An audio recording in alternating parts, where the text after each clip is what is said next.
देखो सब बोर्ड पर हो गया। चलो लिखो तो नहीं। देख कहता है क्लास 10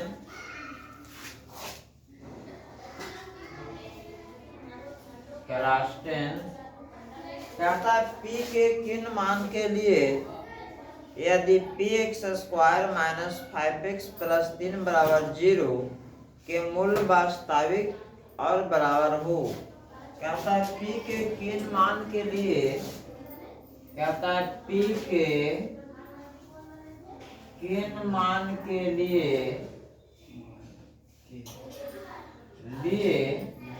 p के किन मान के लिए px square minus 5x plus 3 बराबर 0 के मूल बराबर हो। यह क्वेश्चन है। इस क्वेश्चन में इसको हल करेंगे और इसमें p का मान ज्ञात करना है। तो देखिएगा यदि मूल बराबर हो तो इसमें देखा जाए दिया हुआ आपका क्वेश्चन है, दिया गया है कि px square minus 5x plus 3 बराबर 0। यहाँ इतना का मान क्या 0 कह रहा है और इसका मतलब है कि a का मान दिया हुआ है p, b का मान -5 और c का मान 3।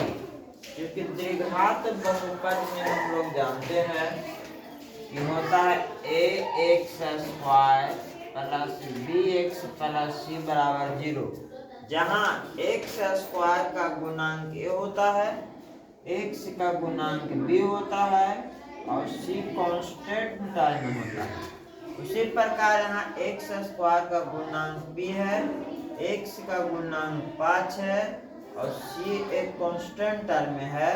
तो a का मान p, b का मान -5 और c का मान 3 है। तो इसमें जब इस प्रकार दिया गया है तो इसमें क्या करेंगे, d का मान निकालेंगे, जबकि d का मान क्या कहता है 0। d बराबर क्या होता है b स्क्वायर माइनस 4ac।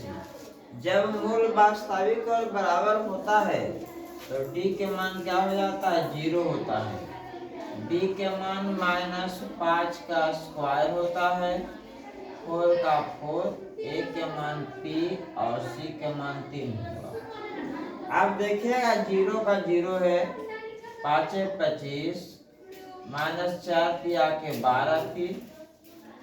अब देखो 12 p को इधर लाएंगे तो क्या हो जाएगा पॉजिटिव। p इक्वल टू क्या हो गया 25/12। यानी कहने का तात्पर्य ये है कि यदि p का मान 25/12 रखेंगे तो इसका जो मूल्य है, इसका मूल्य वास्तविक और बराबर होगा। यानी d का मान जो है वह 0 के क्या होगा बराबर होगा। इसी प्रकार क्वेश्चन नंबर 2 कहता है यदि k के किन मानों के लिए, या तो इसका अगले क्लास में देखेंगे,